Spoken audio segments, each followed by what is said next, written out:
tare dă. A sărit, Great first slap. A dus-o foarte... da, este cel de-al treilea meci pentru cei care ați intrat puțin mai târziu în live. Decent return. Not quite as impactful as the first. Și totuși revedem concluzia de-a lungul timpului care... Cred că la fel de neclintit.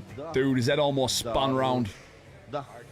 Și nu... Zic este că el are, Simeon are și un dezavantaj, faptul că e mai mic, da, E mai și nu scurt. mai scurt și este foarte greu să vină să ajungă să dea palma foarte Să lovească puternică. peste masă, da. Da.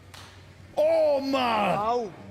L-a mișcat cu tot cu masă și acuză că l-a lovit pe gât Florentin. There's a big size difference between these two gents Să as vedem well. reluările, o să Eu nu am vedem văzut-o reluările pe pentru că ne vor ajuta colegii Nu am- noștri He de definitely regie felt that să one. dovedim dacă a fost sau He's nu saying it așa. were a little bit low, but Putem vedea poziția corpului we're back. respectiv, mâna la Place your Florentin bets. se regăsește la 90 de grade, fapt pentru care oh, man! S-a afectat. Acum, a treia, S-a da. simțit-o.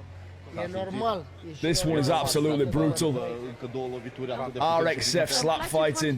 Meci lui Simeon pentru a executa lovitura cât mai corect. Wow! A fost plină de data aceasta, deci chiar Dude, he's s-a- feeling that. Wow! s-a văzut L-a pe drept că nu zrucinat l-a rău de respectat. tot, este șocat și el și nu-i vine Two să creadă absolute că are un warriors. adversar atât de puternic. Meci puternic, bravo. Yo, Edwin, thank you for the follow. De așteptare groasă.